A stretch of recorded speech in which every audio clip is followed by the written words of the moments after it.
तरितुं भवसागरे निपतितान्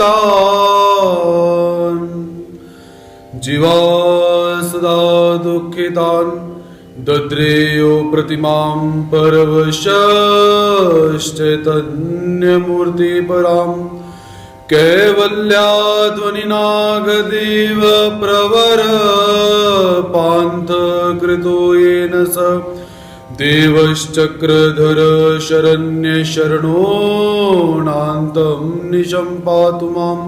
श्री गोपाल कृष्ण महाराज की।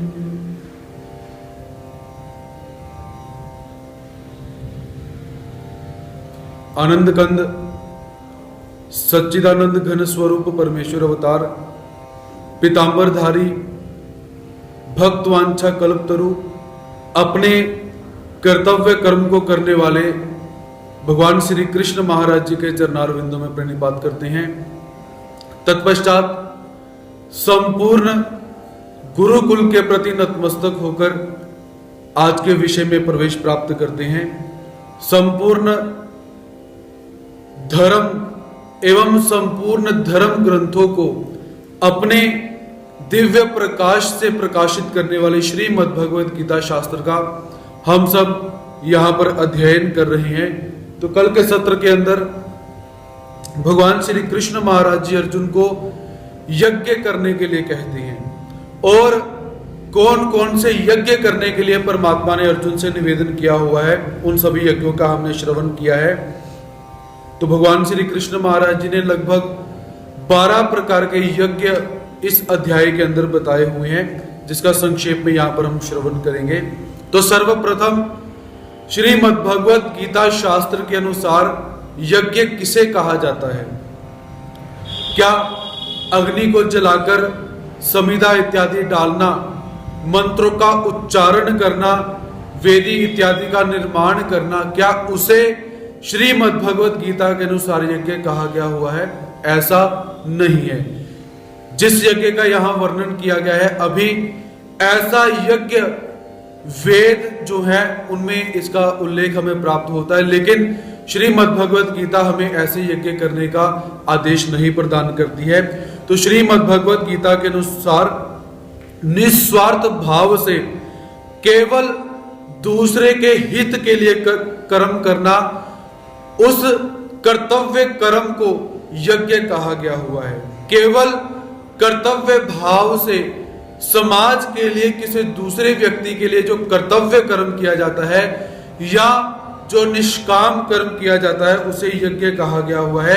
क्योंकि बाकी के यज्ञ जो वेद इत्यादि में कहे गए हैं वो कैसे हैं? बांधने वाले हैं, जीवात्मा को बंधन में डालने वाले यज्ञ हैं। और जो श्रीमद् भगवद गीता में यज्ञ बोले गए हैं वो यज्ञ जीवात्मा को कर्म बंधनों से मुक्त करने वाले हैं। तो सर्वप्रथम परमात्मा ने ब्रह्म यज्ञ का निरूपण किया। तो जिस यज्ञ के अंदर जीवात्मा प्रत्येक वस्तु को ब्रह्म समझकर अपना समर्पण भाव परमात्मा को समर्पित करता है, तो उस यज्ञ को ब्रह्म यज्ञ कहा जाता है। कल हमने पढ़ा था कि जो लकड़ी के बर्तन बने हुए हैं वो भी यज्ञ है, जो यज्ञ करता है वो भी ब्रह्म है, या जो करवाने वाला है वो भी ब्रह्म है, जहां पर बैठे हैं वो सृष्टि भी ब्रह्म है। ऐसे जब जीवात्मा समभाव से प्रत्येक वस्तु को ब्रह्म समझता है तो उसे ब्रह्म यज्ञ कहा जाता है। दूसरा यज्ञ भगवत अर्पण रूप यज्ञ, जिस यज्ञ के अंदर संपूर्ण क्रियाओं को एवं संपूर्ण पदार्थों को परमात्मा के समर्पित कर दिया जाता है, भगवत अर्पण कर दिया जाता है, उस यज्ञ को भगवत अर्पण स्वरूप यज्ञ कहा जाता है। उसके पश्चात अभिन्नता रूप यज्ञ। अभिन्नता रूप यज्ञ अर्थात जिस यज्ञ के अंदर जीवात्मा असत और सत को समझकर, असत का परित्याग करके विमुख होकर सत परमात्मा में लीन हो जाता है, अपने आप को परमात्मा से भिन्न नहीं मानता है। क्योंकि जो ज्ञानी हो जाता है उसे ज्ञान हो जाता है कि मैं भी केवल हूं और परमात्मा भी केवल है, मैं भी निर्लिप्त हो सकता हूं, परमात्मा भी निर्लिप्त है। ऐसा अभिन्नता रूप जिसमें प्रकट हो जाता है, जिस क्रिया को करते समय उस यज्ञ को अभिन्नता रूप यज्ञ कहा जाता है। उसके पश्चात संयम रूप यज्ञ कि जीवात्मा एकांत के अंदर बैठे हुए अपनी इंद्रियों को, मन बुद्धि को संयम के अंदर हवन करता है, उसे संयम रूप यज्ञ कहा जाता है। उसके पश्चात विषय हवन रूप यज्ञ कि जीवात्मा लोगों के अंदर, व्यवहार के अंदर जब उनकी बुद्धि विषयों में प्रवेश करने की कोशिश करती है तो वो जीवात्मा क्या करता है, अपने विषयों को रोककर उन विषयों को संयम के अग्नि के अंदर उसे डाल देता है, अर्थात रोकता है। उसे कहा जाता है विषय हवन रूप यज्ञ, अर्थात अपने विषयों का उसने दहन कर दिया, विषयों को उसने जला दिया, तो ऐसा यज्ञ विषय हवन रूप यज्ञ कहा जाता है। उसके पश्चात समाधि रूप यज्ञ, मन बुद्धि सहित संपूर्ण इंद्रियों को अपने वशीभूत करके समाधि के अंदर लीन होना, उसे समाधि रूप यज्ञ कहा जाता है। तत्पश्चात द्रव्य रूप यज्ञ या द्रव्य यज्ञ, जिन क्रियाओं के अंदर हम द्रव्य को खर्च करते हैं फिर क्रिया संपन्न करते हैं, उन सभी यज्ञों को, क्रियाओं को द्रव्य यज्ञ कहा जाता है। तपो यज्ञ, अपने कर्तव्य कर्म पालन करने के अंदर जो कठिनाइयां हमें प्राप्त होती हैं, उन कठिनाइयों को दूर करके जो जीवात्मा यज्ञ करता है, क्रिया करता है, उसे तपो यज्ञ कहा जाता है।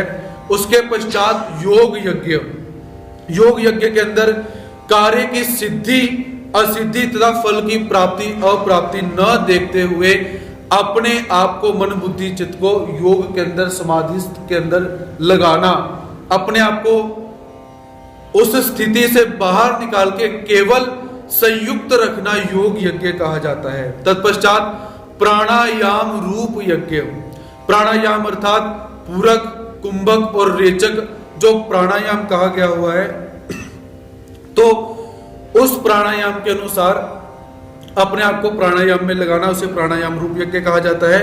तत्पश्चात स्तंभ वृत्ति प्राणायाम रूप यज्ञ, स्तंभ वृत्ति अर्थात जिस यज्ञ के अंदर जीवात्मा प्राणायाम तो करता ही है लेकिन साथ में अपने आहार को भी नियंत्रित रखता है, तो उस यज्ञ को स्तंभ वृत्ति प्राणायाम रूप यज्ञ कहा जाता है। तो ऐसे पिछले श्लोकों के अंदर 24 से लेकर 30 नंबर श्लोक तक भगवान श्री कृष्ण महाराज जी ने इन 12 प्रकार के यज्ञों का निवेदन किया हुआ है कि हे अर्जुन, ऐसे जो यज्ञ हैं, ये यज्ञ करने से तू परमात्मा को प्राप्त कर सकता है। लेकिन कैसे? इन सारे यज्ञों को कर्तव्य कर्म भाव से करना है, निष्काम भाव से करना है। यदि इन यज्ञों के अंदर साकामता पैदा हो जाती है, अपनी मान बढ़ाई प्रतिष्ठा पैदा हो जाती है, वस्तुओं को ग्रहण करने की इच्छा पैदा हो जाती है, या हम इन यज्ञों को वेदों के माध्यम से करने का प्रयास करते हैं, तो ये सारे के सारे यज्ञ कैसे हैं? बंधन में बांधने वाले हो जाएंगे। तो इसलिए इन सभी यज्ञों को निस्वार्थ भाव से केवल अपना कर्तव्य समझकर जनलोक कल्याण के लिए करना है, तब जाकर ये यज्ञ तुझे कर्म बंधनों से मुक्त कर पाएंगे। ऐसा भगवान श्री कृष्ण महाराज जी यहां पर बताते हैं। यज्ञ शिष्टा मृतभुजो यान्ति ब्रह्म सनातनम नायं लोकोऽस्ते यज्ञस्य कुतो अन्य कुरु सत्तम। यज्ञ शिष्टा मृतभुजो यान्ति ब्रह्म सनातनम नायं लोकोऽस्ते यज्ञस्य कुतो अन्य कुरु सत्तमः। तो भगवान श्री कृष्ण महाराज जी अर्जुन से क्या कहते हैं? कुरु सत्तमः, कि हे कुरु वंशियों में श्रेष्ठ अर्जुन, यज्ञ शिष्टा मृतभुजो, यज्ञ से बचे हुए अमृत का अनुभव करने वाले, सनातनम, सनातन, ब्रह्म यान्ति, पर ब्रह्म को प्राप्त कर लेते हैं। यान्ति अर्थात प्राप्त करना। अयज्ञस्य अर्थात यज्ञ न करने वाले मनुष्य के लिए अयम यह लोक न अस्ति अन्य कुतः, जो इस प्रकार का यज्ञ नहीं करता है, निष्काम यज्ञ नहीं करता है, तो उस मनुष्य का इस लोक में भी कल्याण नहीं है, तो परलोक के अंदर कल्याण कहां से हो सकता है। ऐसा भगवान श्री कृष्ण महाराज जी अर्जुन से क्या निवेदन करते हैं कि हे अर्जुन, ये जो यज्ञ मैंने तुझे निवेदित किए हुए हैं ये कैसे हैं, जब इन यज्ञों का अनुभव किया जाता है, किया तो जाता ही है, करने के पश्चात अनुभव किया जाता है, तो वह जीवात्मा परब्रह्म परमात्मा को प्राप्त कर लेता है। और जो इन यज्ञों को, निष्काम कर्म को, निष्काम क्रियाओं को नहीं करता है, उसका इस लोक में भी कल्याण नहीं होता है, तो परलोक की बात ही क्या। ऐसा भगवान जी यहां पर अर्जुन से निवेदन करते हैं। यज्ञ शिष्टामृत भुजो यान्ति ब्रह्म सनातन, कि यज्ञ करने से क्या है, दूसरों की भलाई होती है, और यज्ञ करने से क्या है, निष्काम कर्म करने से क्या है, समाज की भलाई होती है। तो इसलिए यहां पर क्या है, परमात्मा हमें समता का भाव, जो दूसरे अध्याय के अंदर परमात्मा हमें समझाते थे, वही समता का भाव परमात्मा हमें यहां पर समझा रही हैं। क्योंकि क्या होता है, यहां पर भगवान जी ने एक बात निवेदित की है कि यज्ञ से बचे हुए अमृत का अनुभव करने वाले, अर्थात कोई क्रिया करने के पश्चात जब हम अमृत का अनुभव करते हैं, जैसे हम मंदिर में आए, मंदिर में आने के पश्चात देव पूजा करी, आरती के पश्चात चरणामृत लेते हैं, उसी चरणामृत का, उसी अमृत का उदाहरण भगवान जी यहां पर देते हैं कि जब कोई एक बहुत बड़ा यज्ञ समाप्त हो जाए, तो यज्ञ समाप्त होने के पश्चात क्या है, हमें थोड़ा सा ही चरणामृत मिलता है। वो चरणामृत क्या है, परमात्मा का बहुत बड़ा एक सिद्धांत, कि ऐसा यज्ञ करने के पश्चात जब अनुभव रूपी चरणामृत प्राप्त हो जाए, अनुभव रूपी अमृत प्राप्त हो जाए, तो वह जीवात्मा परमात्मा को प्राप्त कर लेता है। जैसे अब यहां पर परमात्मा ने अमृत शब्द का व्याख्यान किया हुआ है। अमृत शब्द क्या, कि व्यवहार के अंदर हम देखते हैं कि मान लीजिए किसी व्यक्ति को भूख लगी हुई है, तो आप किसी रास्ते से गुजर रहे हो, आपको पता चला इस व्यक्ति को भूख लगी है, तो भूख लगने के पश्चात आपने उसे कुछ खाने के लिए दिया, उस व्यक्ति ने खाया, तो ऐसी क्रिया घटित होने के पश्चात आपको अंदर से एक आनंद आना शुरू हो जाता है, एक हल्कापन महसूस होता है कि हाँ मैंने कुछ आज अच्छा किया। इसे ही परमात्मा यहां पर अमृत का अनुभव करना बताते हैं।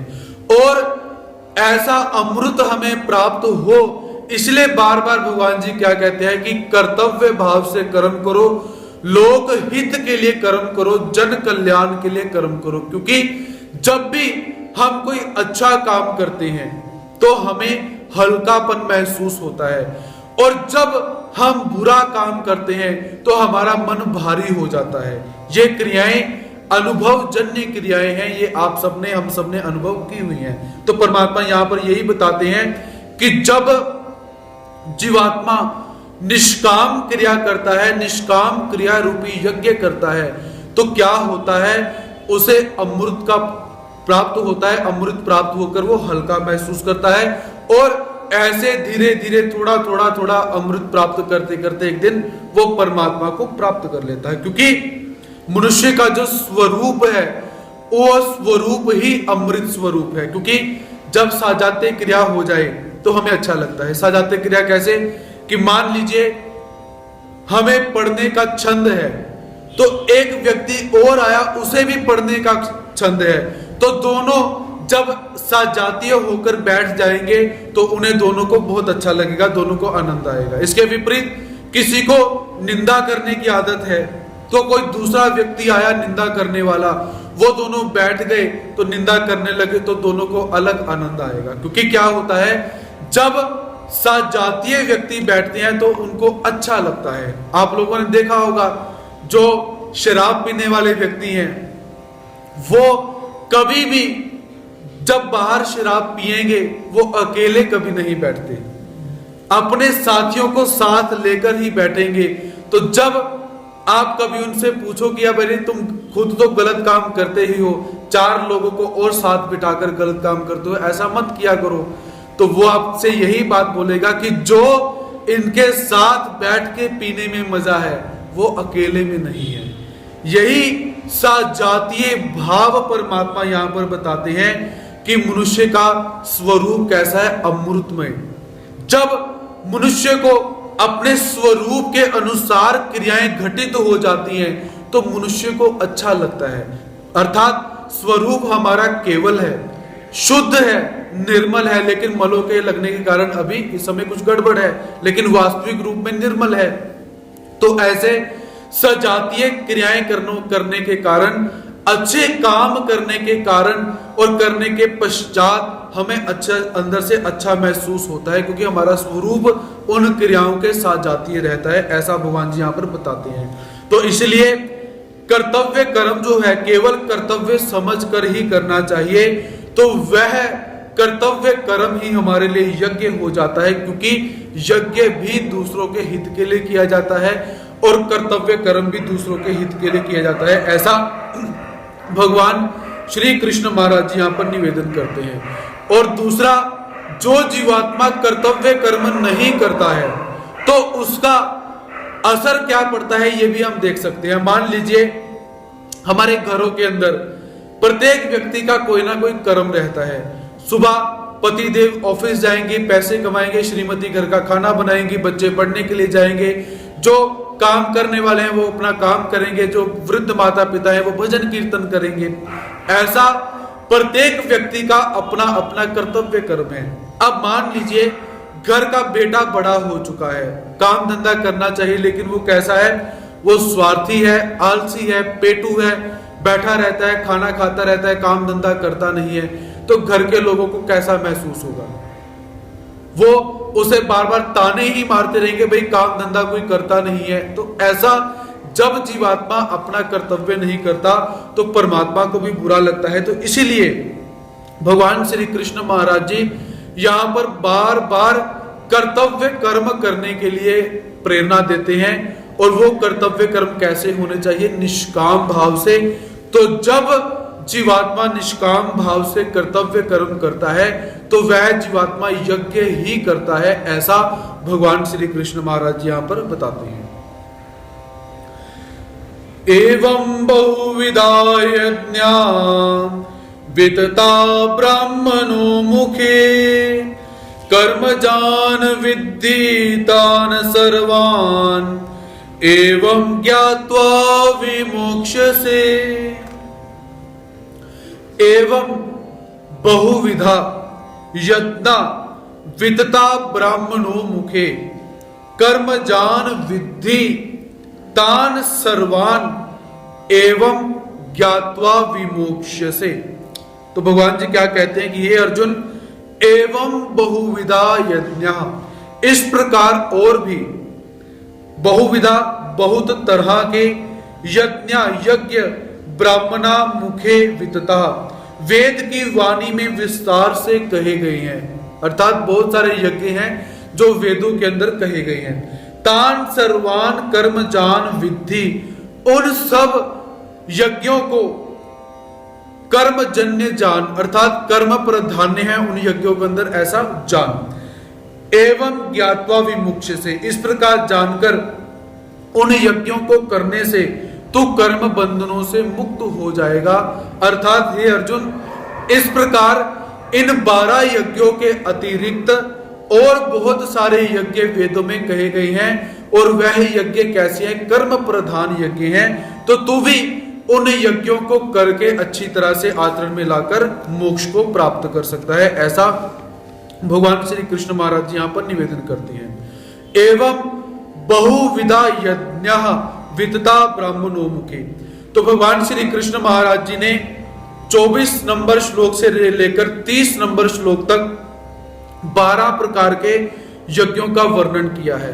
अब भगवान जी क्या कहते हैं कि क्या केवल 12 प्रकार के ही यज्ञ हैं? भगवान जी कहते हैं नहीं, ऐसे बहुत प्रकार के यज्ञ हमें यहां पर प्राप्त होते हैं। तो पीछे एक प्रकार का यज्ञ रह चुका है, स्वाध्याय ज्ञान रूप यज्ञ। 12 यज्ञ हमने पढ़े थे। स्वाध्याय ज्ञान रूप यज्ञ अर्थात जिसके अंदर पठन पाठन इत्यादि क्रियाएं करवाई जाती हैं, उसे स्वाध्याय रूप यज्ञ कहा जाता है। तो ऐसे भगवान जी यहां पर बोलते हैं कि इस प्रकार के बहुत सारे यज्ञ वेदों के अंदर कहे गए हैं। तो कैसा होता है कि जिस साधक की जिस यज्ञ में निष्ठा होती है वह साधक उसी यज्ञ को करता है। अब मान लीजिए कोई गुरुजी हैं, उन्हें पढ़ना और पढ़ाना ही अच्छा लगता है, और कोई गुरुजी ऐसे हैं जिन्हें अन्नदान अच्छा लगता है, कोई ऐसे संत हैं जिन्हें भजन कीर्तन अच्छा लगता है, कोई संत ऐसे हैं उन्हें ठाकुर जी की सेवा भगवान जी का श्रृंगार करना अच्छा लगता है, कोई संत ऐसे हैं उन्हें सेवा करना भगवान जी को दबाना इत्यादि अच्छा लगता है। तो ऐसे जिस किसी भी संत की जैसी निष्ठा है वह वैसा ही यज्ञ करता है। किसी की विषय को हवन करने की निष्ठा होती है, वो विषयों को हवन करने की निष्ठा के अंदर रूप यज्ञ करता है। किसी को प्राणायाम रूप यज्ञ करने की निष्ठा होती है, वह प्राणायाम रूपी यज्ञ करता है। किसी को ब्रह्म यज्ञ करने की निष्ठा रहती है, वो ब्रह्म यज्ञ करता है। किसी को स्वाध्याय रूप यज्ञ करने की निष्ठा रहती है, वो स्वाध्याय रूप यज्ञ करता है। तो ऐसे बहुत प्रकार के यज्ञ जिस साधक की जिस यज्ञ में अभिरुचि होती है वह वैसा ही यज्ञ करता है। अब जैसे किसी को स्मरण करना अच्छा लगता है तो वह स्मरण रूपी यज्ञ करता है, क्योंकि स्मरण करना भी क्या है, समाधि रूप यज्ञ के अंदर चला गया, तो वो स्मरण के अंदर लगा रहेगा। तो किसी को पढ़ना और पढ़ाना अच्छा लगता है, वो स्वाध्याय रूप यज्ञ करेगा। और किसी की मन की वृत्तियां चंचल है तो वह संयम रूप यज्ञ करेगा, अपनी वृत्तियों को रोकने का प्रयास करता है। तो ऐसे जिस व्यक्ति की जहां पर निष्ठा बैठती है, जहां पर उसका विश्वास बैठता है, वो व्यक्ति वैसे का वैसा यज्ञ करता है निष्काम भाव से, तो उसे परमात्मा की प्राप्ति हो सकती है। तो ये सारे के सारे यज्ञ भगवान जी कहते हैं वेदों में बताए गए हैं और कर्मजन्य ये यज्ञ है। तो क्या हमें वेदों में बताए हुए यज्ञ करने चाहिए? क्योंकि भगवान जी ने स्पष्ट बोला कि ये वेदों में बताए हुए हैं और कर्मजन्य हैं। तो वेदों के अंदर हम क्या देखते हैं कि वेदों के अंदर जितनी भी विधियां बताई गई हैं, जितने भी अनुष्ठान बताए गए हैं, वो कैसे हैं? वो सारे के सारे नाशवान फल को प्रदान करने वाले हैं, क्योंकि वो सारे कर्म सकाम भाव से वहां पर निरूपित किए गए हैं। तो सकाम भक्ति करने से क्या है, हमें स्वर्ग इत्यादि तक के फल प्राप्त हो जाएंगे। सकाम भक्ति से फल की प्राप्ति भी कैसी है, अनित्य फल की प्राप्ति होती है। तो इसलिए जो व्यक्ति वेदों के माध्यम से यज्ञ करेगा उसे स्वर्ग तक की प्राप्ति हो जाएगी। जब कर्मों का भोग समाप्त हो जाएगा, वैलिडिटी समाप्त हो जाएगी, तो उसे पुनः इस संसार में आना पड़ेगा। तो इसलिए भगवान जी क्या कहते हैं कि हे अर्जुन, जो भी यज्ञ तूने करना है, निष्काम कर्म जो भी तुमने करना है, वो कैसे है, निष्काम भाव से करना है, ना कि सकाम भाव से। निष्काम भाव से यज्ञ जब तू करेगा, अनुष्ठान जब करेगा निष्काम भाव से, तो तुझे परमात्मा की प्राप्ति हो जाएगी। इसके विपरीत यदि सकाम भाव से करेगा तो परमात्मा कभी भी प्राप्त नहीं हो सकते हैं। ऐसा भगवान जी यहां पर अर्जुन से निवेदन करते हैं। एवं ज्ञात्वा विमोक्ष से, तो ऐसा सिद्धांत जानकर तू कर्म बंधनों से मुक्त हो सकता है। क्योंकि अक्सर क्या होता है, हमारे मन के अंदर बार बार यही भाव पैदा होते हैं कि ये बात तो वेद में भी बताई हुई है, ये बात यहां भी बताई हुई है, तो क्या करें? करना क्या है, जो परमात्मा ने बताया वही करना है, जो वेदों में बताया वो नहीं करना। चाहे वेदों का निर्माण भी परमात्मा ने ही किया हुआ है, मनुस्मृति भी परमात्मा के ज्ञान का ही अंश है, तब भी हमने चलना सिर्फ ब्रह्म विद्या शास्त्र एवं गीता शास्त्र के हिसाब से ही है। तो ऐसा एवं ज्ञात्वा विमोक्ष से, जब ऐसा ज्ञान हो जाता है कि परमात्मा निष्काम भक्ति करने के लिए कहते हैं, तो निष्काम भक्ति करने से क्या है, ऐसा जानकर जीवात्मा कर्म बंधनों से मुक्त हो जाता है। श्रेयान द्रव्यमयाद्य ज्ञात ज्ञान यज्ञ परंतप सर्वं कर्माखिलं पार्थ ज्ञाने परिसमाप्यते। श्रेयान् द्रव्य मयाद्य ज्ञान यज्ञः परन्तपः सर्वं कर्माखिलं पार्थ ज्ञाने परिसमाप्यते। तो भगवान श्री कृष्ण महाराज जी क्या कहते हैं कि हे परंतपः, हे पार्थ, परंतपः अर्थात शत्रुओं को ताप देने वाले अर्जुन, पार्थ अर्थात पृथा पुत्र अर्जुन, द्रव्य जो यज्ञ होता है, क्योंकि अब इस समय स्थिति क्या उत्पन्न हो चुकी है, अर्जुन की स्थिति भी क्या उत्पन्न हुई है और हमारी भी स्थिति क्या उत्पन्न हुई है कि इतने यज्ञ बता दिए परमात्मा ने, तो कौन से यज्ञ को हम करें। क्योंकि कभी कभी क्या है, जब जादी वस्तुएं आ जाती हैं खाने के लिए भी, तो पहले कौन सी वस्तुएं खाएं, उसमें भी जीवात्मा दुविधा उसमें पैदा हो जाती है। तो यहां पर भी भगवान जी ने कहा कि 12 प्रकार के यज्ञ हैं। इन 12 यज्ञों के अतिरिक्त तो और बहुत सारे यज्ञ हैं, तो किन यज्ञों का पालन करना चाहिए। तो ऐसा भगवान जी प्रश्न अर्जुन ने नहीं किया, लेकिन अर्जुन के भावों को जानकर, शंका को जानकर भगवान जी अब यहां पर कौन सा यज्ञ करना चाहिए इसलिए बताते हैं। द्रव्य मयात यज्ञात ज्ञान यज्ञ श्रेयान, कि हे अर्जुन, द्रव्यमय यज्ञ से ज्ञान यज्ञ श्रेष्ठ होता है। क्योंकि सर्वम कर्म अखिलम ज्ञाने परिसमाप्यते।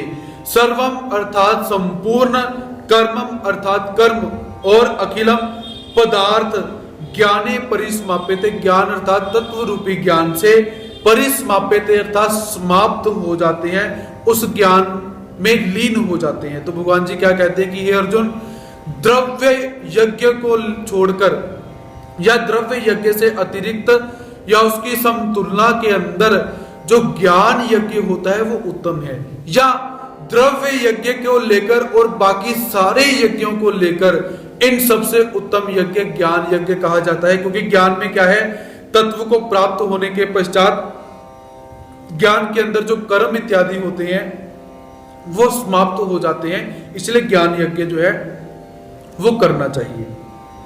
तो परमात्मा ने पीछे बहुत सारे यज्ञों का निवेदन किया। जिसने पैसे को आगे रखकर यज्ञ किया उस यज्ञ का नाम रख दिया द्रव्य यज्ञ। जिसने संयम को आगे रखकर यज्ञ किया उसका नाम रख दिया संयम यज्ञ। जिसने ब्रह्म को आगे रखकर यज्ञ किया उस यज्ञ का नाम रख दिया गया ब्रह्म यज्ञ। जिसने स्वाध्याय को आगे रखकर यज्ञ किया उस यज्ञ का नाम रख दिया गया स्वाध्याय यज्ञ। जिसने प्राणायाम को आगे रखकर यज्ञ किया उस यज्ञ का नाम रख दिया गया प्राणायाम यज्ञ। और जिसने स्वाध्याय एवं ज्ञान को आगे रखा तो उसे ज्ञान रूपी यज्ञ बोल दिया गया है। तो परमात्मा यहाँ पर क्या निवेदन करते हैं कि हे अर्जुन, इन सभी यज्ञों में से जो ज्ञान यज्ञ किया जाता है।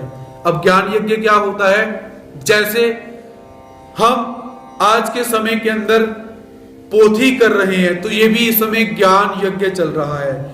कथा चलती है वो भी ज्ञान यज्ञ चलता है। परमात्मा के तत्व का चिंतन किया जाता है, कीर्तन किया जाता है, परमात्मा के नाम का व्याख्यान किया जाता है, कथन किया जाता है, श्रवण किया जाता है, चर्चा की जाती है, जिज्ञासा की जाती है, तर्क वितर्क किया जाता है। ये सारी की सारी बातें ज्ञान यज्ञ के अंदर आती हैं। और ज्ञान यज्ञ के अंतर्भूत अन्नदान भी उसके अंदर ही आता है। क्योंकि जब तक किसी क्रिया के अंदर अन्नदान न किया जाए तो वो यज्ञ संपूर्ण नहीं किया जाता है। मान लीजिए किसी की शादी में जाएं, वहां पर सब कुछ हो लेकिन खाने के लिए कुछ ना हो तो वो शादी कैसी होगी। मतलब वो शादी होते हुए भी शादी नहीं होगी। इसीलिए प्रत्येक जगह पर आपने देखा होगा कि कोई भी कार्यक्रम हो, धार्मिक हो, राजनीतिक हो या कोई भी सामाजिक कार्यक्रम हो, वहां पर अंतिम भोग डालने के पश्चात खाने के लिए कुछ ना कुछ जरूर मिलेगा। इसलिए प्रत्येक यज्ञ के अंदर अन्न दान जो होता है वो रहता ही है। तो भगवान जी यहाँ पर बोलते हैं कि जो ज्ञान यज्ञ है वो प्रत्येक यज्ञों से बहुत उत्तम बोला गया हुआ है। तो अब इस ज्ञान यज्ञ को करें कैसे, अर्थात पहले तो ज्ञान को प्राप्त कैसे करें, इस विषय में हम चिंतन कर सकते हैं। तो ज्ञान प्राप्ति की एक जो विधि है, ज्ञान प्राप्ति की कुछ प्रचलित रीतियां होती हैं, उसका वर्णन हम यहाँ पर करते हैं। तो ज्ञान प्राप्त करने के लिए हमारे पास 8 तत्व होने चाहिए। यदि इन 8 तत्वों में से जो तत्व हमारे पास कम हो जाएंगे तो ज्ञान प्राप्ति करने का जो एक साधन है या ज्ञान को ग्रहण करने का जो तत्व है, जिसे हम ग्रेसिंग पावर बोलते हैं, या ज्ञान को समझना, वो उसमें समझने के अंदर धीरे धीरे कमी हो जाएगी। जैसे कल का सत्र सुनते समय सभी भक्त बार बार यही बोल रहे थे कि ये श्लोक बहुत मुश्किल प्रतीत हो रही है, हमें समझने में कठिनाई हो रही है। उसका कारण कि हम रीति से पढ़ने का प्रयास नहीं करते हैं। तो रीति से कैसे पढ़ना है, अब ध्यान से सभी श्रवण करेंगे। तो सबसे पहले वो 8 घटक कौन से हैं, 8 तत्व कौन से हैं, उनका वर्णन। सबसे पहले विवेक, वैराग्य, शम दम आदि षटक जो कहे गए हैं वो 6 तत्व होने चाहिए। उसके पश्चात वैराग्य, शम दम आदि षटक हुए। मुमुक्षुता, श्रवण, मनन, निधि ध्यासन और तत्व संशोधन, ऐसे जो घटक हैं हमें प्राप्त होने चाहिए। दोबारा इसका अध्ययन करते हैं। सबसे पहले विवेक होना चाहिए, वैराग्य होना चाहिए, शम दम आदि जो 6 तत्व हैं वो होने चाहिए। उसके पश्चात मुमुक्षुता होनी चाहिए, श्रवण होना चाहिए, मनन होना चाहिए, निधि ध्यासन होना चाहिए, तत्व पदार्थ संशोधन होना चाहिए। तो विवेक किसे कहते हैं कि जिस ज्ञान को हम श्रवण करते हैं, जब हमें सत वस्तु कौन सी है, असत वस्तु कौन सी है, इस विषय में हमें भेद पता चल चुका है, तो उसे विवेक कहा जाता है। उसके पश्चात वैराग्य क्या है, सत और असत वस्तु का भेद पता चलने के पश्चात असत वस्तुओं की तरफ से विमुख हो जाना, उनमें से अपने राग को समाप्त करके सत वस्तुओं में राग को पैदा करना, उसे वैराग कहा जाता है। अर्थात अनित्य वस्तुओं में से मोह ममता को दूर कर देना, उसे वैराग कहा जाता है। उसके पश्चात तृतीय साधन के अंदर हमें शम दम आदि 6 प्रकार के साधन प्राप्त होते हैं। शम दम, श्रद्धा, उपरति और तितिक्षा।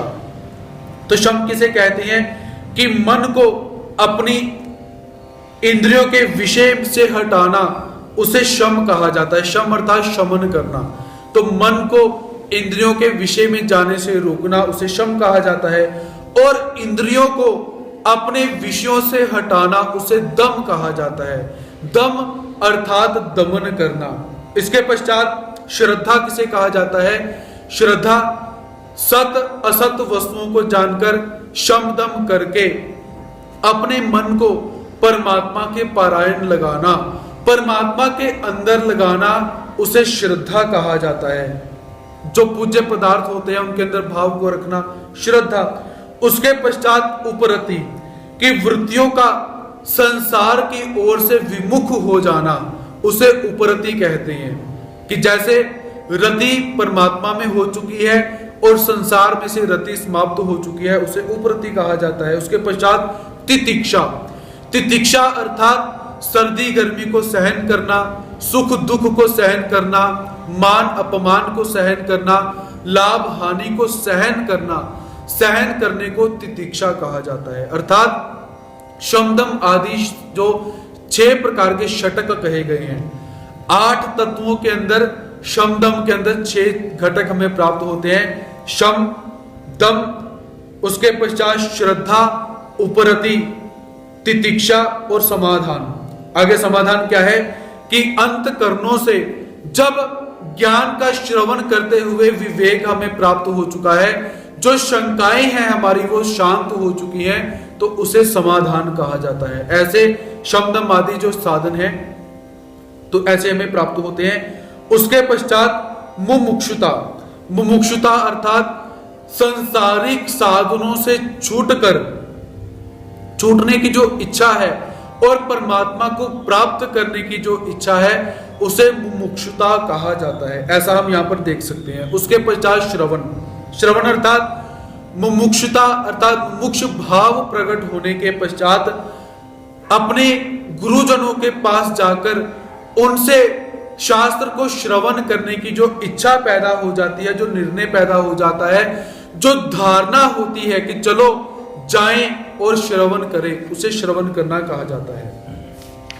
उसके पश्चात मनन, जिस वस्तु को हमने श्रवण करा, तो श्रवण करने के पश्चात उस वस्तु के ऊपर साधक बाधक तत्वों से विचार करना या उस तत्व को याद करना, उसे मनन कहा जाता है। उसके पश्चात निधिध्यासन।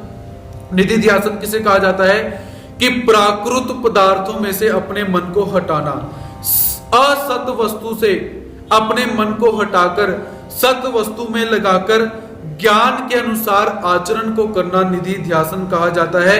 या निधिध्यासन अर्थात अपने आहार इत्यादि को नियंत्रण में करना, इसे निधिध्यासन कहा जाता है। तो ऐसे हम ये देख सकते हैं। उसके पश्चात तत्व पदार्थ संशोधन, प्राकृत पदार्थों में से संबंध विच्छेद करके और केवल एक चिन्मय तत्व के अंदर अपने मन को लगाना, इसे कहा जाता है तत्व पदार्थ संशोधन।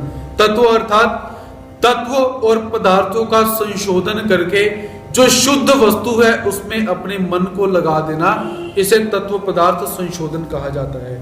तो अर्थात 6 प्रकार के घटक और इन घटकों के अंदर 8 प्रकार के घटक और 8 प्रकार के घटकों के अंदर 6 प्रकार के और घटक जब प्राप्त हो जाते हैं तब परमात्मा भी प्राप्त हो जाते हैं और परमात्मा की भक्ति और ज्ञान शास्त्र भी प्राप्त होते हैं। ऐसा ज्ञान प्राप्ति की जो प्रचलित रीत है वो हमें यहाँ पर भगवान जी बताते हैं। इसे दोबारा मैं बोलना चाहूंगा।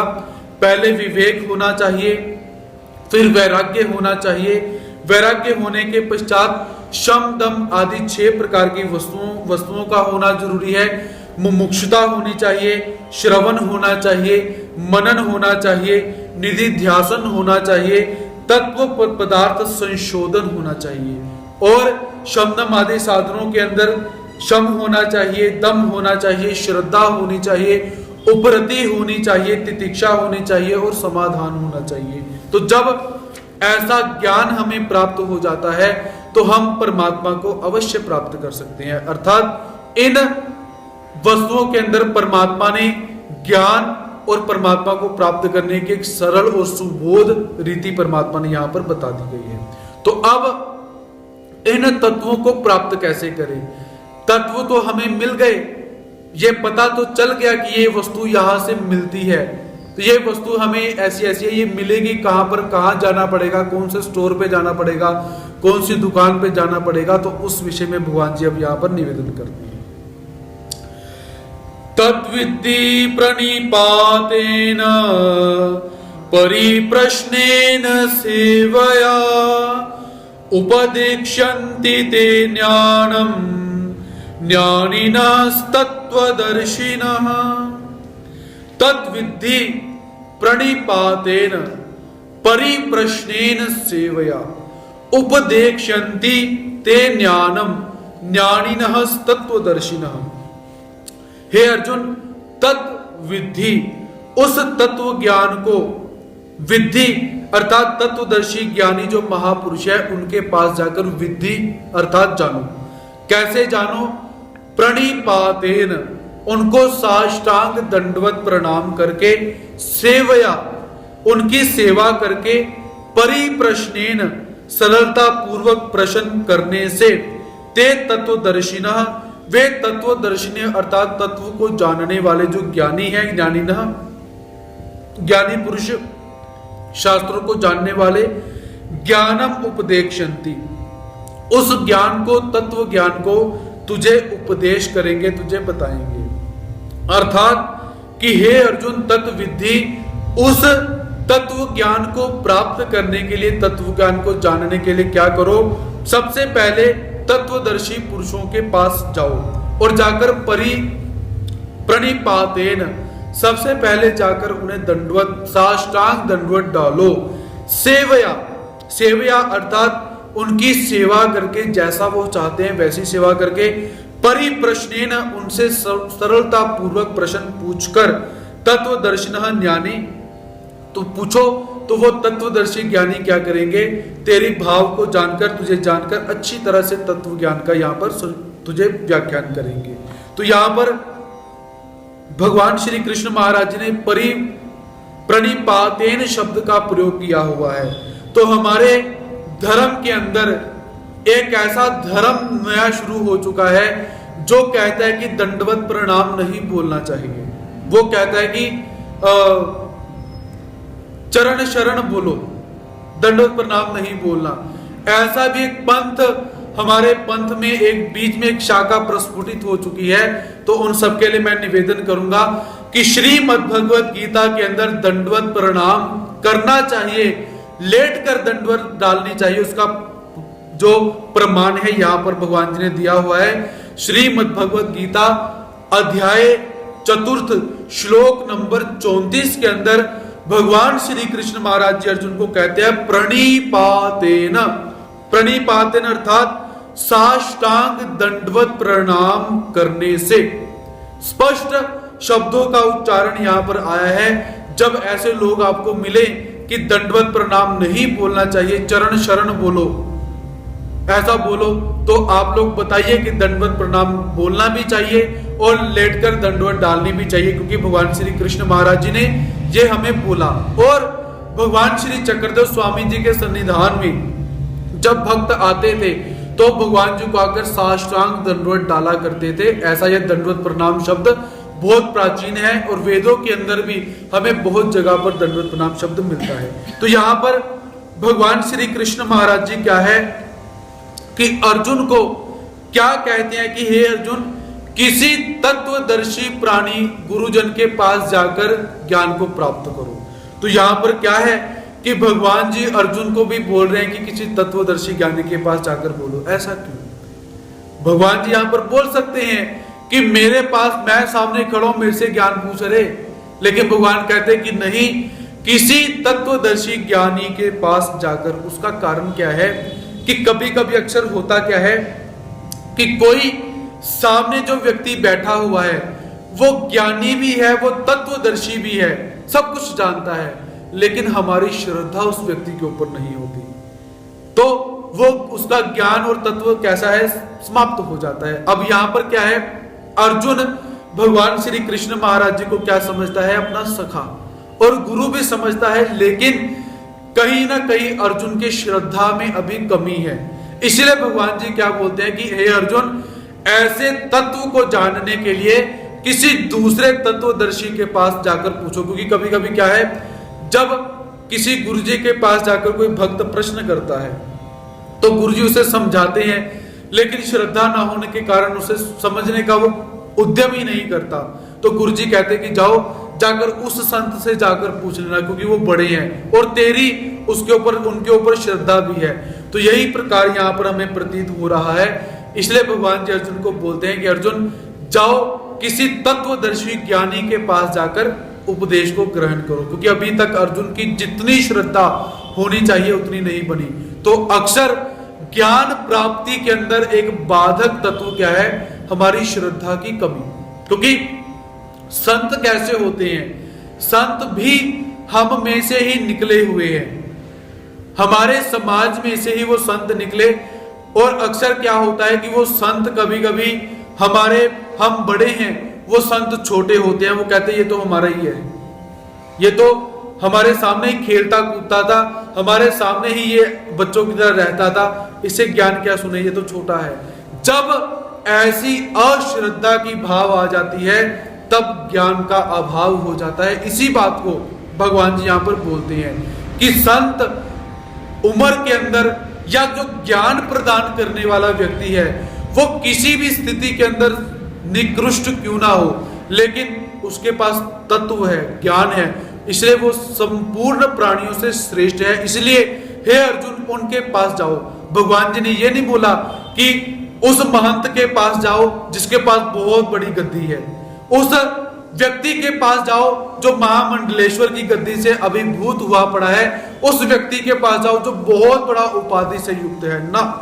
परमात्मा यहां पर उपाधि से अभिभूत व्यक्ति की तरफ निर्देश नहीं करते हैं, परमात्मा निर्देश करते हैं तत्वदर्शी वो तत्वदर्शी व्यक्ति किसी महंती के ऊपर भी ना हो, किसी गद्दी के ऊपर भी ना हो, जंगलों के अंदर बैठा हुआ, कूड़ा करकट के ऊपर बैठा हुआ है, उसके पास जाकर पूछो।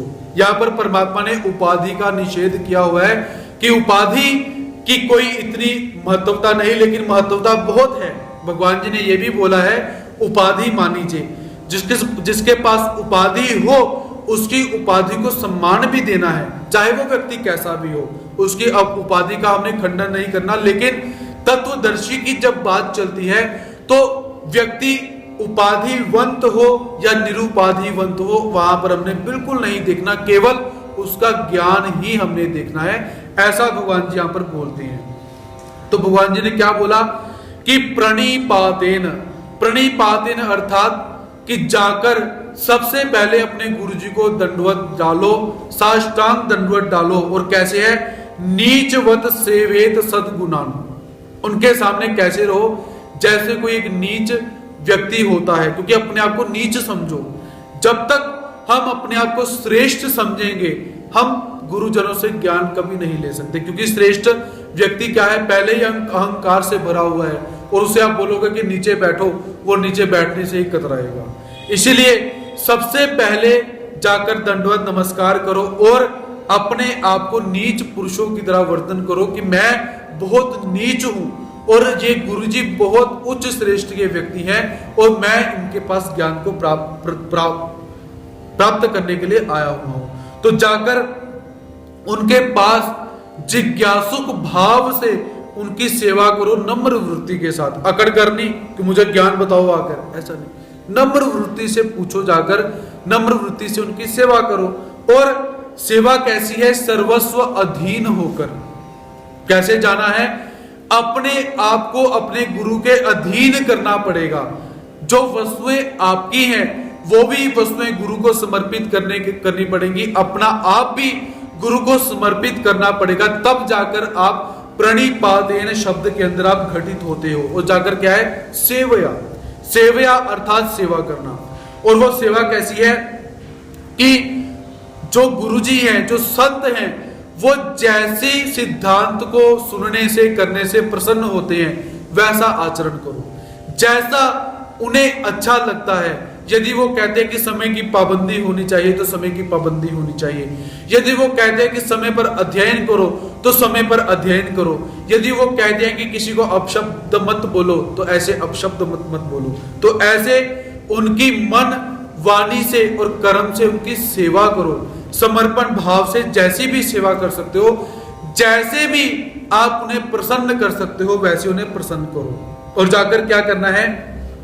परिप्रश्नेन, जाकर उनसे प्रश्न करो नम्र पूर्वक होकर। केवल प्रश्न कौन से होने चाहिए? क्या प्रश्न ऐसे होने चाहिए? पहले गए, गुरुजी को दंडवत किया, साष्टांग दंडवत प्रणाम किया, अपना आप समर्पित कर दिया, वस्तुएं समर्पित कर दी, सेवा की, और सेवा करके गुरुजी से प्रश्न क्या पूछा कि गुरुजी मेरे घर पुत्र कब होगा, और गुरुजी मेरी दुकान कब चलेगी, मेरी पत्नी से मेरा झगड़ा बहुत होता है, गुरुजी कोई मसला बताओ। क्या ऐसे प्रश्न पूछने चाहिए? मुझे धन कब प्राप्त हो जाएगा, अभी मेरा घर किराए पर है तो मुझे नई कोठी कब प्राप्त हो जाएगी? क्या ऐसे प्रश्न पूछने चाहिए? बिल्कुल नहीं। भगवान जी यहां पर बोलते हैं परिप्रश्नेन, परिप्रश्नेन अर्थात केवल परम तत्व को जानने के लिए, परमात्मा को जानने के लिए प्रश्न पूछो, ना कि संसार को जानने के लिए प्रश्न, क्योंकि संसार को हम बहुत अच्छी तरह से जान चुके हैं। प्रत्येक व्यक्ति को संसार कैसा है, संसार एक सपने की तरह है। प्रत्येक व्यक्ति को पूछोगे इतना वो सब बता देगा, लेकिन प्रश्न कौन सा पूछना है गुरुजी के पास जाकर कि जो प्रश्न परमात्मा से जुड़े हुए हैं, तो ऐसा जानना चाहिए।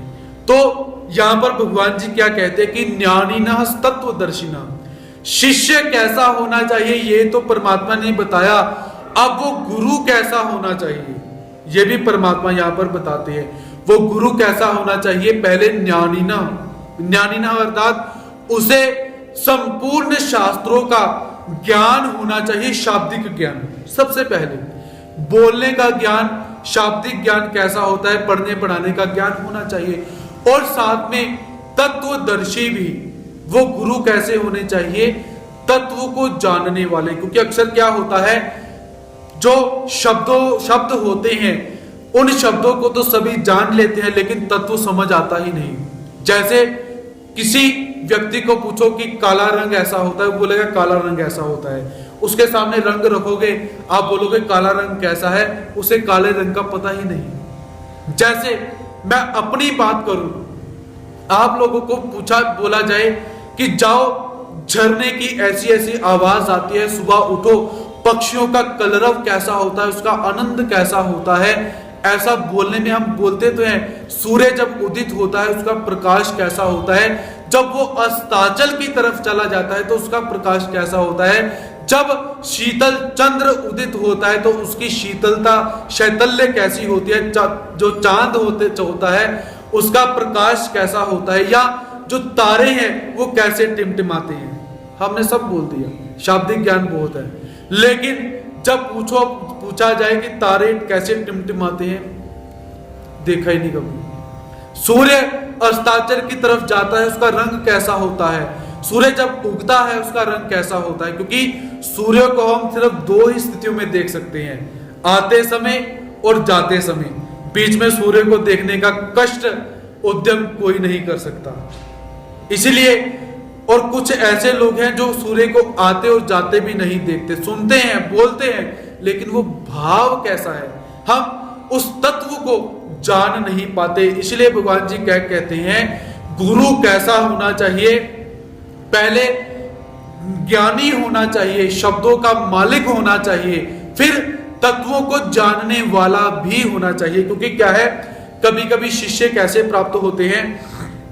उत्तम, मध्यम और कन्यस प्रकार के शिष्य प्राप्त होते हैं। उत्तम अर्थात अधिकारी शिष्य, जिनको थोड़ा सा ही तत्व ज्ञान बताया वो शिष्य समझ जाते हैं। मध्यम प्रकार के शिष्य कैसे हैं? उन्हें थोड़ा सा समझाया, श्रवण मनन और निधि ध्यासन से वो समझ जाते हैं।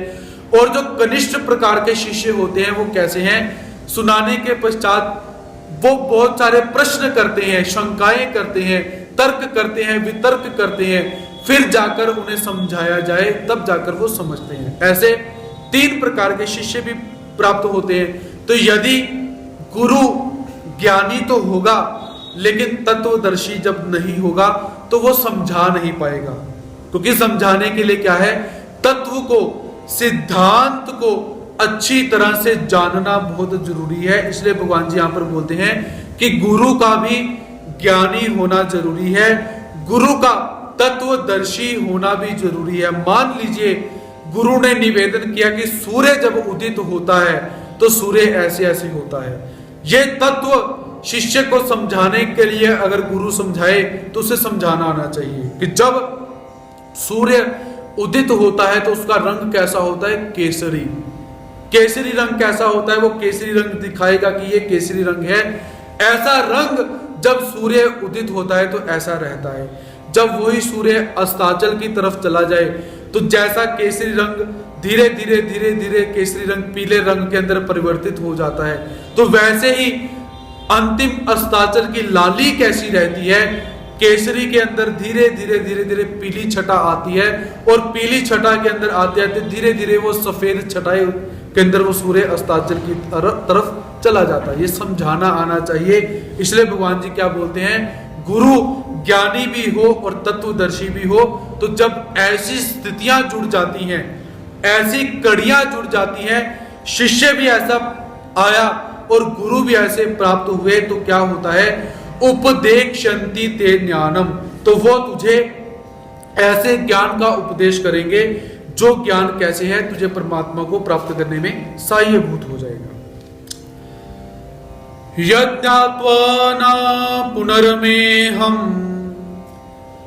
यज्ञात्वा न पुनर्मोहम, एवं यास्यसि पांडव, येन भूतान्यशेषेण द्रक्ष्यस्यात्मन्यथो मयि। यज्ञात्वा न पुनर्मोहम एवं यास्यसि पांडव, येन भूतान्यशेषेण द्रक्ष्यस्यात्मन्यतो मयि।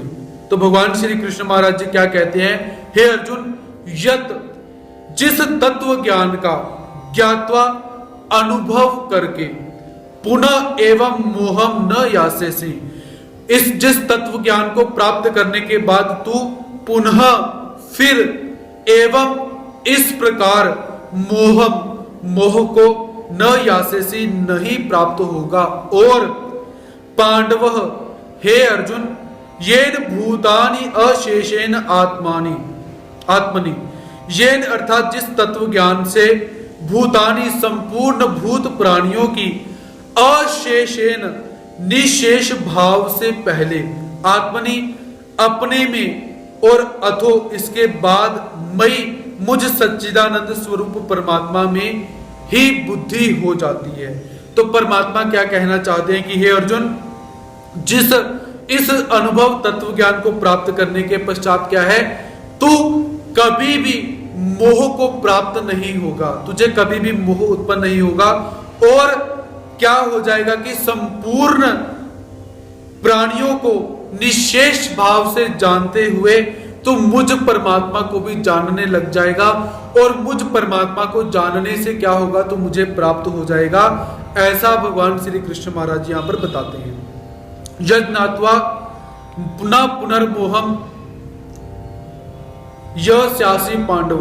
तो भगवान श्री कृष्ण महाराज जी इस श्लोक के अंदर किस ज्ञान की बात करते हैं? क्या शाब्दिक ज्ञान की बात परमात्मा करते हैं? बिल्कुल नहीं।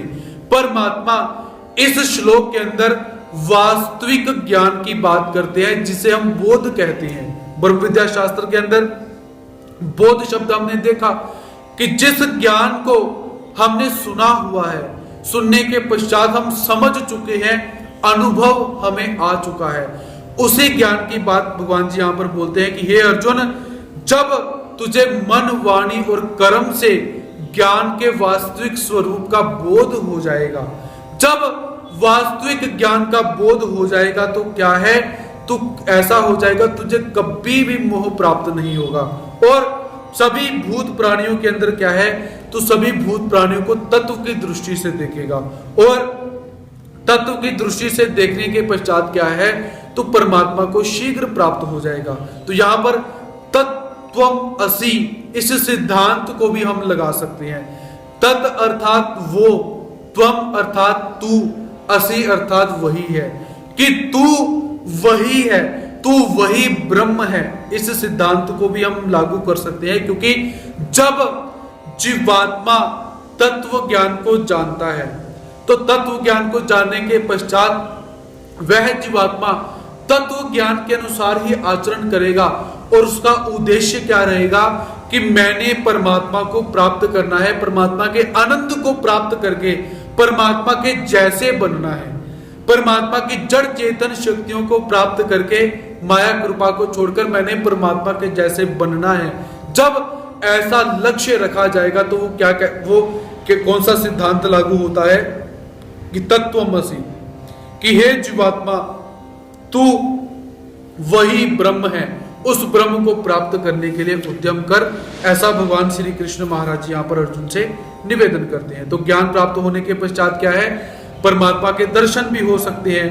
अथो मई द्रक्ष्यसि, अथो अर्थात उसके पश्चात तो परमात्मा के स्वरूप को देखेगा, देख सकेगा, लेकिन शर्त क्या है, तत्व के अनुसार चलना पड़ेगा। ऐसा भगवान जी यहां पर बोलते हैं।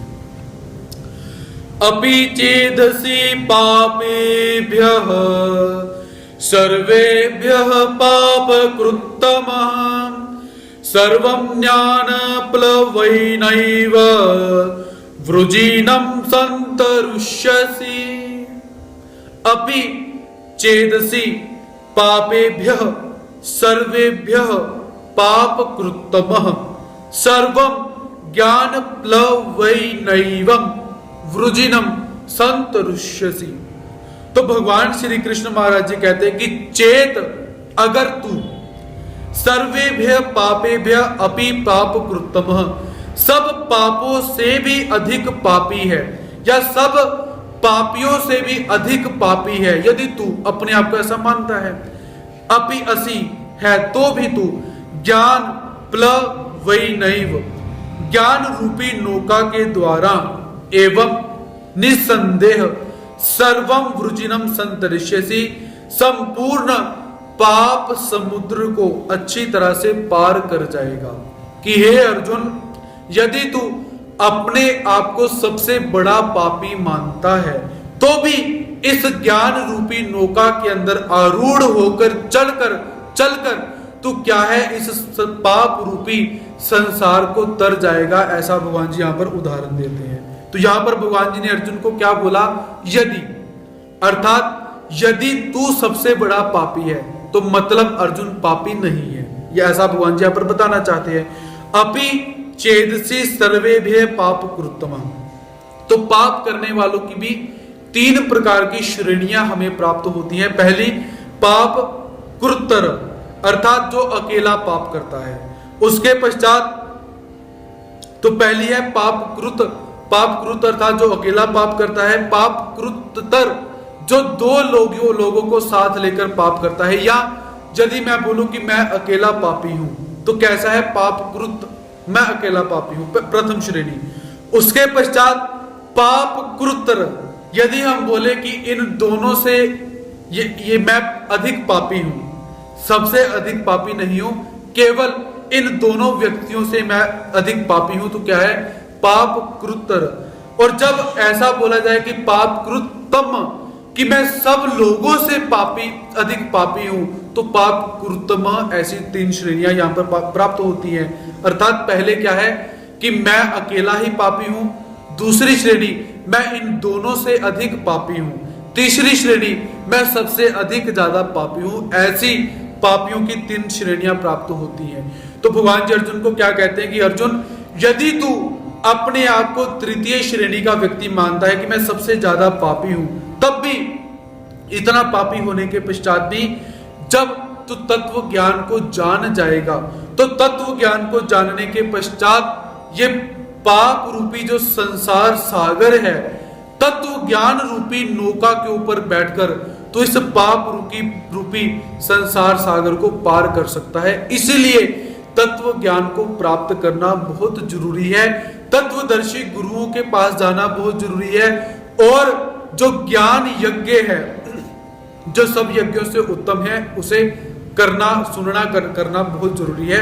ऐसा भगवान श्री कृष्ण महाराज जी यहाँ पर बताते हैं। तो भगवान जी ने यहाँ पर दृष्टांत क्या दिया हुआ है? समुद्र का दृष्टांत। ये भी याद रखिए, ये दृष्टांत अलग से लिख कर भी रख सकते हो, क्योंकि ये दृष्टांत अभी तक इनका संशोधन किसी ने नहीं किया हुआ है। तो लिखिए कौन कौन से अध्याय के अंदर कौन कौन से दृष्टांत आए हुए हैं। तो भगवान जी ने यहाँ पर नाव का दृष्टांत दिया या समुद्र का दृष्टांत दिया हुआ है, ऐसा हम यहाँ पर जान सकते हैं। यथैधांसि समिद्धोरग्निर भस्मसात् कुरुते अर्जुन, ज्ञानाग्निः सर्वकर्माणि भस्मसात् कुरुते तथा। यथैधांसि समिद्धो अग्निर भस्मसात् कुरुते अर्जुन, ज्ञानाग्नि सर्वकर्माणि भस्मसात् कुरुते तथा। यहां पर भी भगवान श्री कृष्ण महाराज जी एक दूसरा दृष्टांत देते हैं। तो भगवान जी क्या कहते हैं कि हे अर्जुन, यथा समिद्ध अग्नि एधांसि भस्मसात् कुरुते। यथा अर्थात जैसे, समिद्ध प्रज्वलित अग्नि एधांसि अर्थात ईंधनों को भस्मसात् कुरुते सभी प्रकार से भस्म कर देती है, तथा ऐसे ही ज्ञान अग्नि जो ज्ञान रूपी अग्नि है, सर्वकर्माणि भस्मसात् कुरुते सब प्रकार के कर्मों को भस्म कर देती है, ऐसा जानना चाहिए। तो भगवान जी अर्जुन से क्या निवेदन करते हैं कि हे अर्जुन, जैसे प्रज्वलित अग्नि सभी प्रकार के ईंधनों से, ईंधन अर्थात जो भी जलने योग्य वस्तु होती है उसे ईंधन कहा जाता है। घी ले लीजिए, सरसों का तेल, पेट्रोल, डीजल, मिट्टी का तेल हो चुका हुआ है, उसके अतिरिक्त जो अल्कोहल हो चुका हुआ है, लकड़ी इत्यादि जो है, सब प्रकार की लकड़ियां, वस्त्र जो वस्त्र इत्यादि, कागज इत्यादि जितनी भी वस्तुएं जल सकती हैं उन्हें ईंधन कहा जाता है। या और सूक्ष्म यदि विचार किया जाए, जिनके माध्यम से अग्नि प्रज्वलित होती है, भड़कती है, उन सभी वस्तुओं को ईंधन कहा जाता है। और सभी वस्तुओं को हम ईंधन बोल सकते हैं। वायु भी ईंधन का ही कभी कभी काम करती है, तो वायु को भी हम ईंधन बोल सकते हैं। आप लोगों ने देखा होगा, अग्नि जलती है, हवा आती है तो हवा भड़क जाती है, तो ऐसे ईंधन कि जैसे, लेकिन यहां पर हवा नहीं लेनी क्योंकि हवा एक अलग से तत्व है।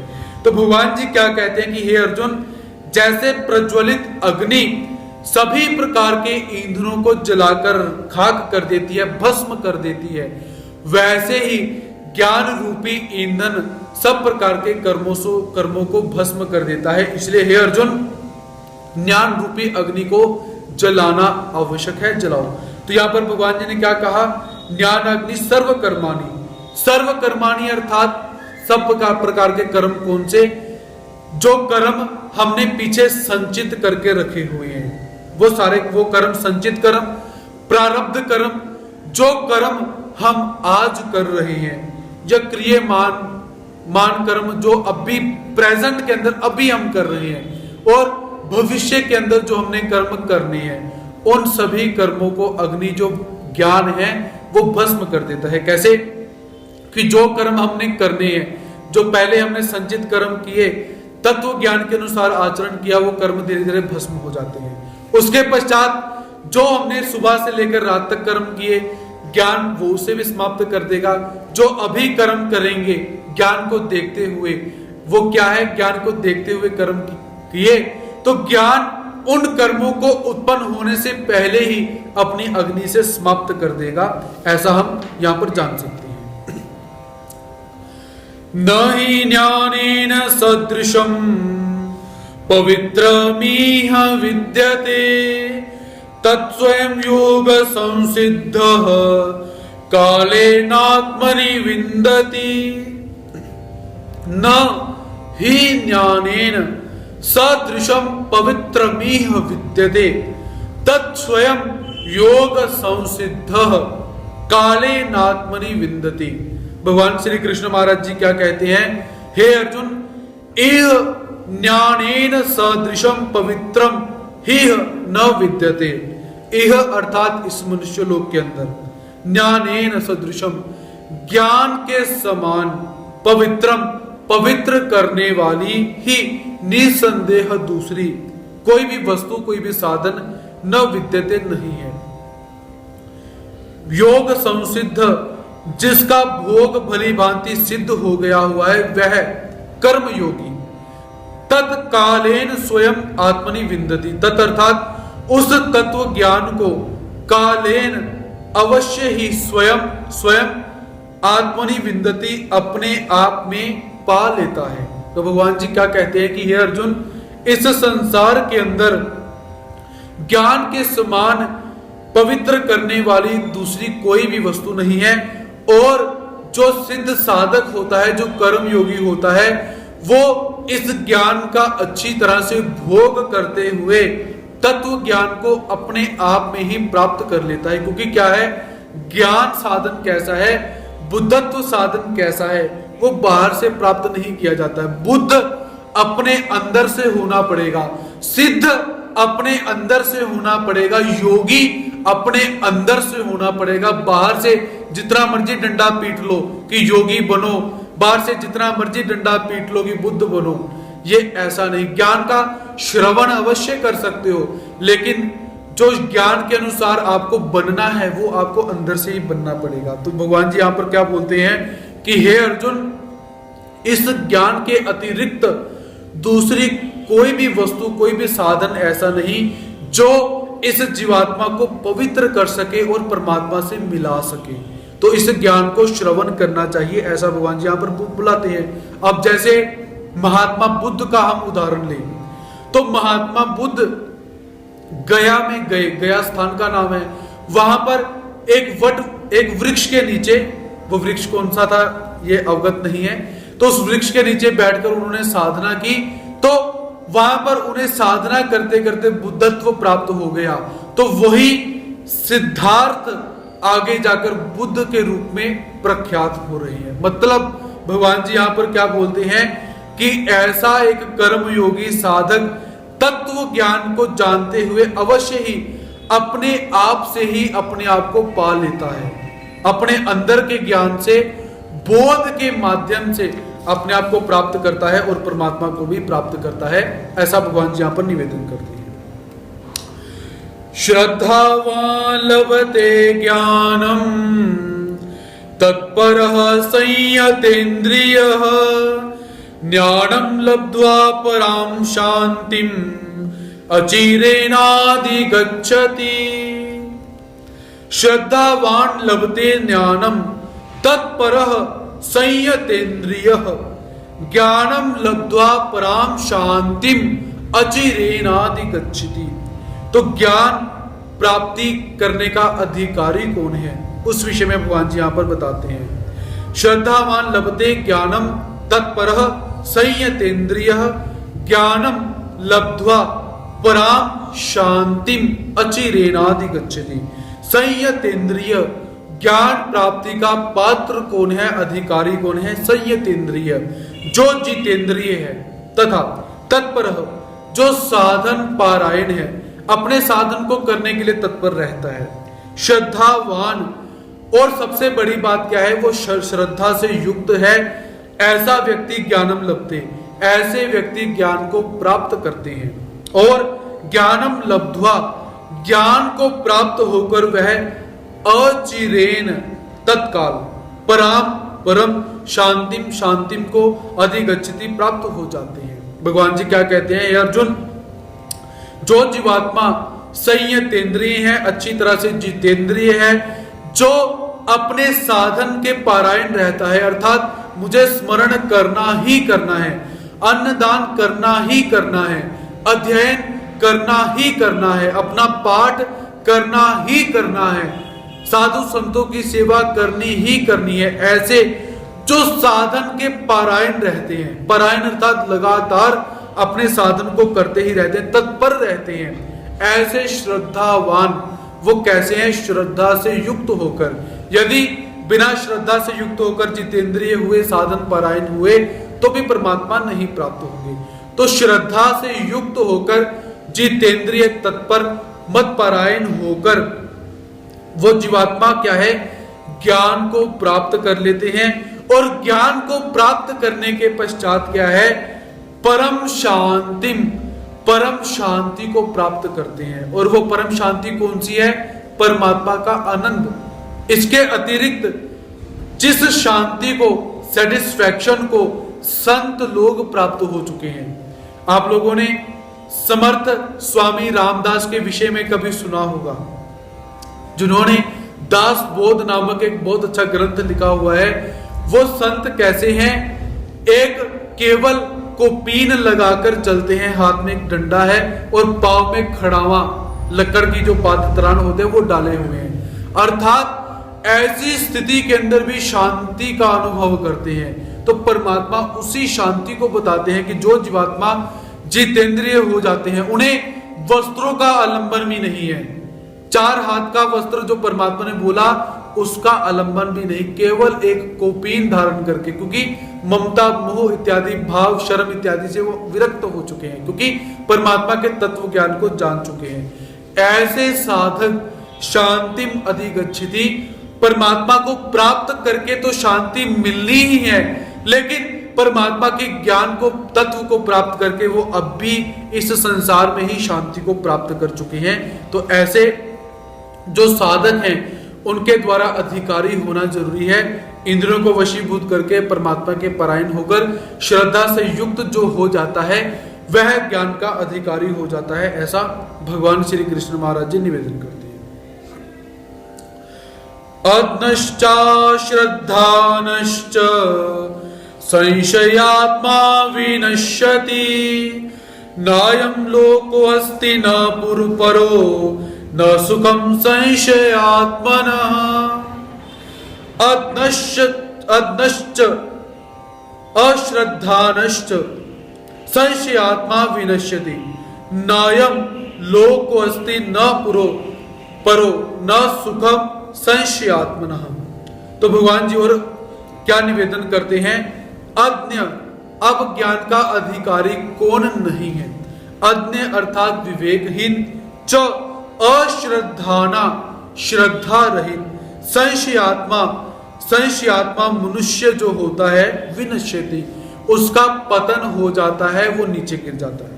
संशयात्मना, संशयात्मा मनुष्य के लिए न अयम लोक अस्ति न पर, उसके लिए ना तो इस लोक में सुख है, ना तो उसके लिए यह लोक हितकर है, और ना ही उसके लिए परलोक हितकर कहा जाता है। च न सुखम, और ना ही उसे कभी सुख प्राप्त होता है।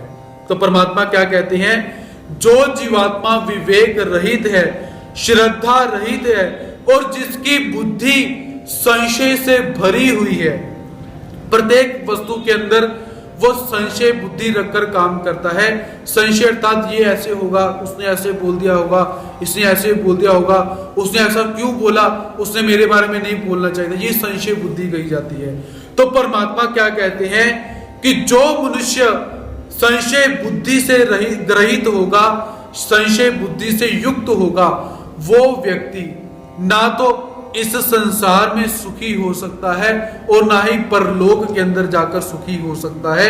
ऐसा भगवान जी यहां पर बताते हैं। और सुखी वही नहीं होगा जिसे ज्ञान नहीं होगा, तो ऐसे जीवात्मा का पतन हो जाता है। तो हे अर्जुन, इन तत्वों को जानकर अपने आप का उद्धार करना है, ना कि अपने आप को साधन से गिराना है।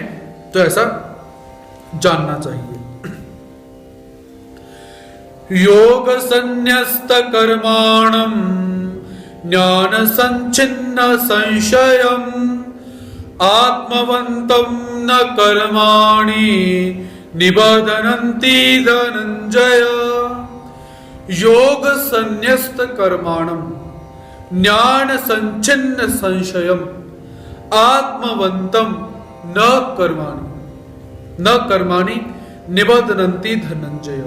भगवान श्री कृष्ण महाराज जी कहते हैं, धनंजय, हे धन को जीतने वाले अर्जुन, योग संन्यस्त, योग समता, कर्माणम, योग समता के द्वारा जिसका संपूर्ण कर्मों से विच्छेद हो चुका हुआ है, ज्ञान संचिन्न संशय, और विवेक ज्ञान के माध्यम से जिसके संपूर्ण संशय मिट चुके हुए हैं, ऐसे आत्मवंतम स्वरूप पारायण मनुष्य को कर्मणि न निबधनन्ति, कर्म कभी नहीं बांधते।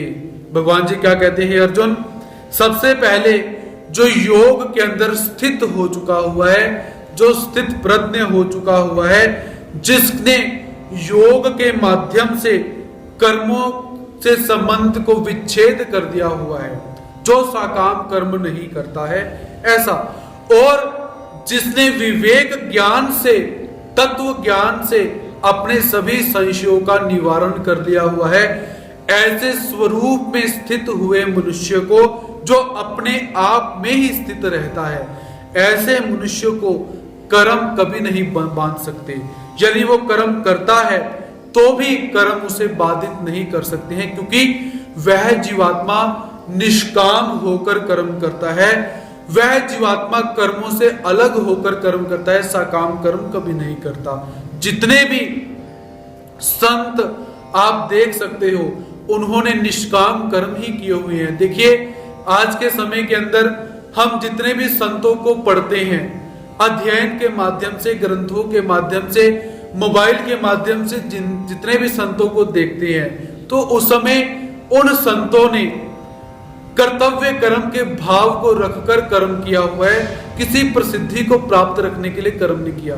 उन्होंने कभी मन में ये विचार नहीं किया कि चलो निष्काम कर्म करें तो हम ग्रंथों में आएंगे। आज के समय में क्या है कि हम कर्म तो करते हैं अच्छा, लेकिन प्रसिद्धि प्राप्त करने के लिए आज एक बहुत बड़ा अच्छा ट्रेंड चला हुआ है सेल्फी खींचने का, कि छोटा सा अच्छा काम करो, सेल्फी खींच के फोन में डाल दो, लोग आपकी वाह वाह करेंगे।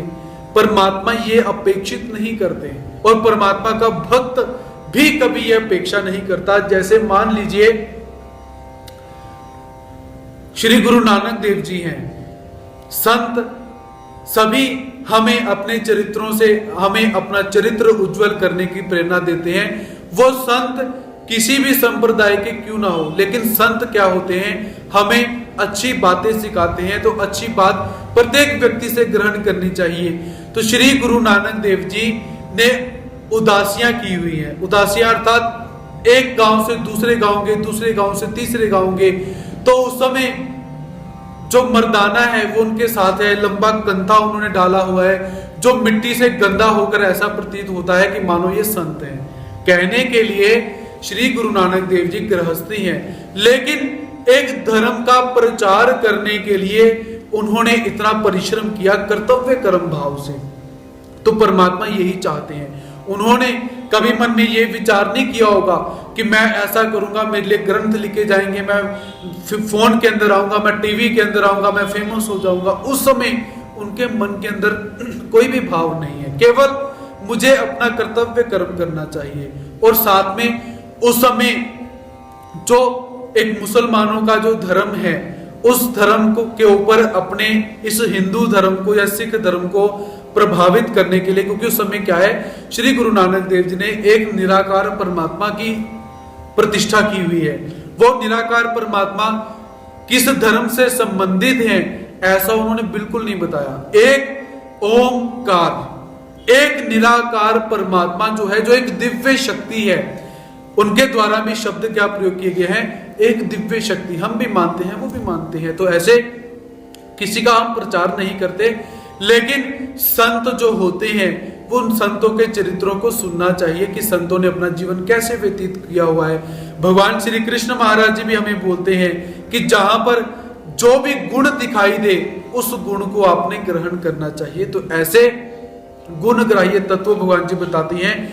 ऐसे बहुत सारे संत हुए जिन्होंने कर्तव्य कर्म भाव से अपने कर्म किए हुए हैं। आचार्य श्री माहिम भट्ट जी लीला चरित्र का संशोधन करते हैं, जाकर भक्तों से मिलते हैं, जाकर देखते हैं कि भक्त, कोई एक भक्त बैलगाड़ी चलाता है, वो कहता है मेरे पास समय नहीं है तुझे बताने के लिए। वो कहते कोई बात नहीं, तुम बैलगाड़ी चलाओ, साथ में बोलो, मैं भी तुम्हारे साथ चलते चलते लिखता हूं। लीला चरित्र की लीलाएं ऐसी इकट्ठी की गई हैं। तो इन सभी संतों ने कर्तव्य कर्म भाव से कर्म किए हुए हैं। योग संन्यस्त कर्माणु। तो ऐसे भगवान जी यहां पर बोलते हैं कि हे धनंजय, विवेक बुद्धि से युक्त होकर, योग से युक्त होकर कर्म कर, तो तू परमात्मा को प्राप्त कर लेगा। तस्माद ज्ञान संभूतम ऋतस्तम ज्ञानासीनात्मनः चित्वैनं संशयं योगम अतिष्ठोतिष्ठ भारत। भगवान श्री कृष्ण महाराज जी क्या कहते हैं, तस्मात् अज्ञान संभूतम हृतस्थम ज्ञानासीनात्मनः चित्वैनं संशयं योगमतिष्ठोतिष्ठ भारत। हे भारत, हे अर्जुन, तस्मात् इसलिए, हृतस्थम हृदय में स्थित, एनम इस, अज्ञान संभूतम अज्ञान से उत्पन्न, आत्मना अपने, संशयम संशय का, ज्ञानासीनात्मना ज्ञान रूपी तलवार से, छित्वा अपने संशय का छेदन करके, योगम अतिष्ठ उत्तिष्ठ योग में समता में स्थित हो जा और स्थित होकर अपना कर्तव्य कर्म जो युद्ध है वो करने के लिए उद्यत हो जा। तो भगवान जी क्या कहते हैं, अर्जुन, हृदय में स्थित इस अपने संशय का ज्ञान रूपी तलवार से भेदन करके योग में स्थित होकर, समता में स्थित होकर अपने कर्तव्य कर्म को करने के लिए उद्यत हो जाए। यहां पर भगवान जी ने ये बोला हुआ है, क्योंकि प्रथम अध्याय के जो 47 नंबर का श्लोक है उसमें अर्जुन क्या कहता है कि हे प्रभु, न योत्स्य इति गोविंद उक्त्वा तूष्णीम बभूव। हे गोविंद, मैं युद्ध नहीं करूंगा, ऐसा बोलकर अर्जुन ने क्या किया हुआ है, अपना धनुष बाण रख दिया हुआ है। और दूसरे अध्याय के 48 नंबर श्लोक के अंदर क्या है, भगवान जी कहते हैं योगस्थ कुरु कर्माणि। हे अर्जुन, योग के अंदर स्थित होकर अपने कर्म को कर। और इसी श्लोक के अंदर भी भगवान जी अर्जुन को निवेदन करते हैं कि हे अर्जुन, तू क्या कर, सबसे पहले अपने हृदय के अंदर अज्ञान के कारण जो संशय उत्पन्न हो चुका है, वो संशय कौन सा है? युद्ध करना चाहिए कि नहीं करना चाहिए। इस संशय को ज्ञान रूपी तलवार से काटकर, कि युद्ध करना चाहिए कि नहीं करना चाहिए, अच्छी तरह से काटकर अपना कर्तव्य कर्म में स्थित होकर, कर्तव्य कर्म क्या है कि मुझे युद्ध करना चाहिए, इस कर्तव्य कर्म में स्थित होकर खड़ा हो जा और सामने जो तेरा ये कर्तव्य कर्म दिखाई देता है युद्ध रूपी, इसे करने के लिए उद्यत हो जाए। ऐसा भगवान श्री कृष्ण महाराज जी यहां पर निवेदन करते हैं।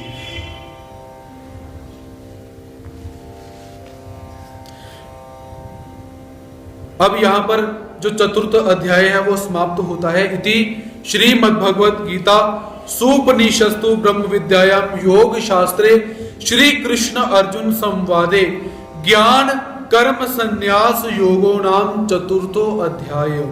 इति अर्थात इस प्रकार श्रीमद्भगवत गीता, श्री संपन्न मत महत अर्थात बहुत बड़ी, भग अर्थात ऐश्वर्यों से संपन्न ये जो श्रीमद्भगवत गीता ग्रंथ है, ये कैसे है?